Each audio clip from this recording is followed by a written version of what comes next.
Powered by the Montana Television Network. This is the 5:30 News on Q2, Montana's news leader. Good evening and thanks for joining us tonight. I'm Jay Cohn. And I'm Jeanelle Slade. The 81-year-old man killed during a Sunday night carjacking in Billings is identified as a 25-year Montana law enforcement veteran.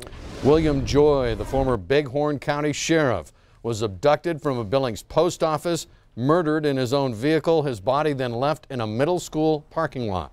Joy served as sheriff in Bighorn County for 4 years and was a graduate of Billings Senior High School. Joy became the Bighorn County Sheriff in November 1982, retiring 4 years later in '86. He spent 16 years on the Hardin Police Force before he went to work for Bighorn County for another 9 years. We're also learning new details tonight surrounding this shocking murder. Q2 Samantha Harrelson following this story and is standing by with the very latest. Sammy.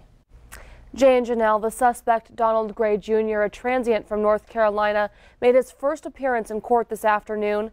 Defense attorneys say Gray had only been in Billings for 1 week when he allegedly abducted Joy at the post office at 15th Avenue West and Broadwater Avenue before killing him. Charging documents state Gray saw Joy getting into his car. He approached him and threatened him with a knife, ordering him to drive away. They drove a couple of blocks before they stopped near Lewis and Clark Middle School.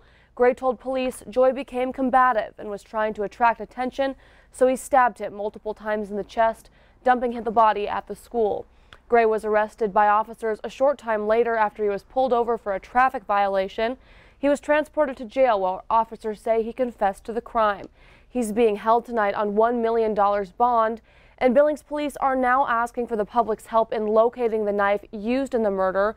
The weapon is described as a knife with a 5.5-inch steel blade and a black handle. If you do find a knife similar to this, do not touch it and notify police immediately. Jay and Jeanelle. All right, thank you, Samantha. And we're learning more tonight about William Joy. He is also the father of newly elected Billings City Councilwoman Denise Joy, who serves for Billings Ward 3.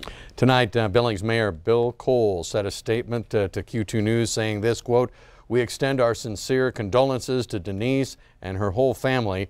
The death of a loved one is always hard, but these circumstances are especially heartbreaking.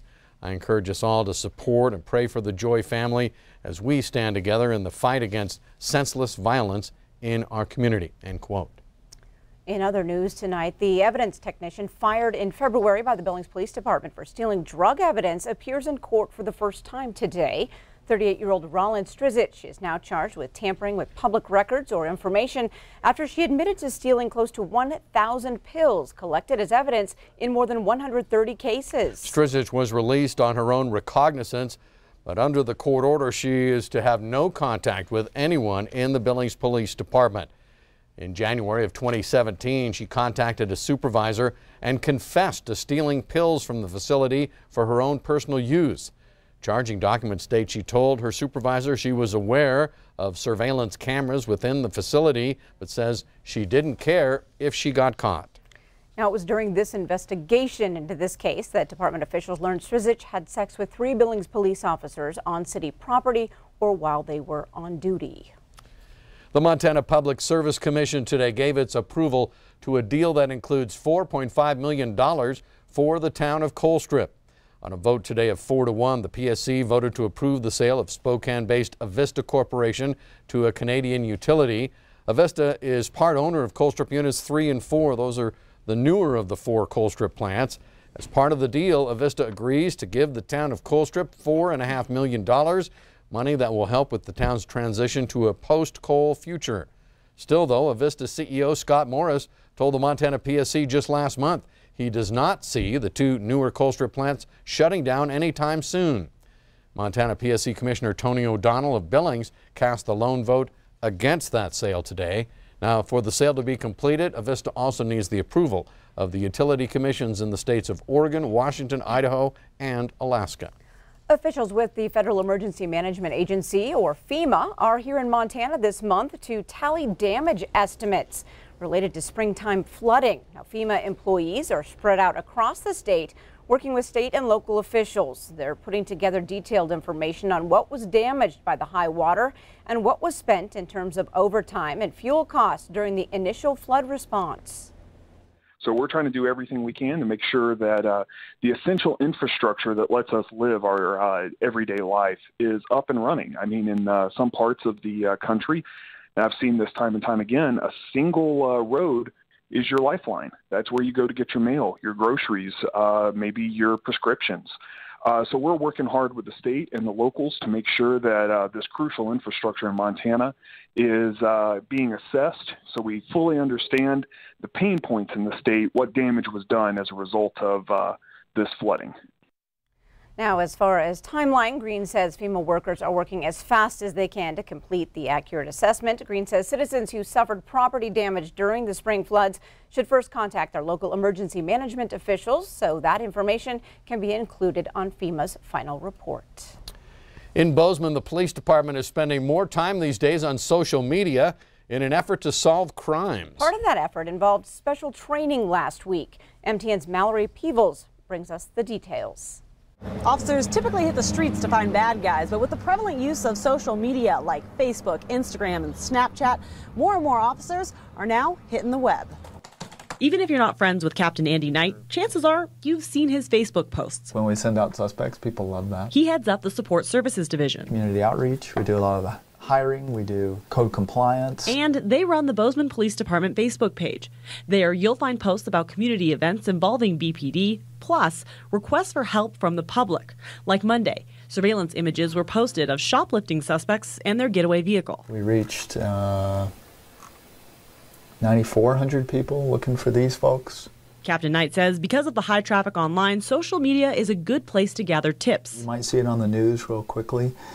This gives people time to really focus in on it, take a look at it for a long period of time, and pass it around and share it. It's also a place to gather evidence.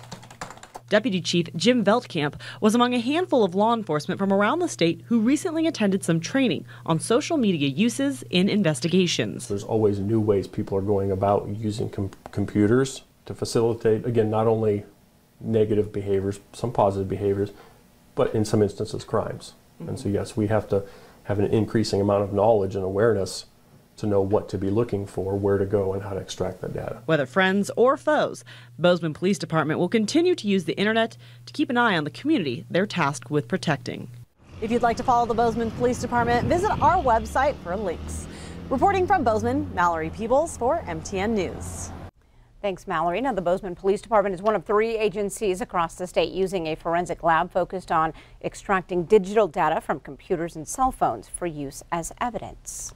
A Great Falls company now chosen to begin the process to rebuild Glacier Park's historic Sperry Chalet. That chalet burned down in last summer's Sprague wildfire. Dick Anderson Construction awarded a $4 million contract to begin to rebuild the chalet's dormitory. Construction will be completed in 2 phases beginning this summer and continuing into 2019. Now, the first phase of the project will include stabilizing the building as well as installing a new roof and interior walls. The second phase, set to begin the summer of 2019, includes installing additional protection to help the historic chalet survive the heavy winds and snow destined to come next winter. Coming up on the Q2 530 News, with summer weather finally entering the big sky, it is time to get outside. After the break, we take a look at what you can do to protect yourself from ticks. And later in sports tonight, the Billings Royals potentially in the middle of a historic season. Find out more as we chat with our latest athletes of the week. And coming up in weather, it was a beautiful day here in the Magic City. In fact, the temperature, well, it was just about perfect. Room temperature out there, but how long will it last? We'll have the answer coming up. You're watching MTN News with Jay Cohn and Jeanelle Slade. Storm Tracker weather with Bob McGuire and sports with Scott Green. This is the 530 News on Q2, Montana's news leader.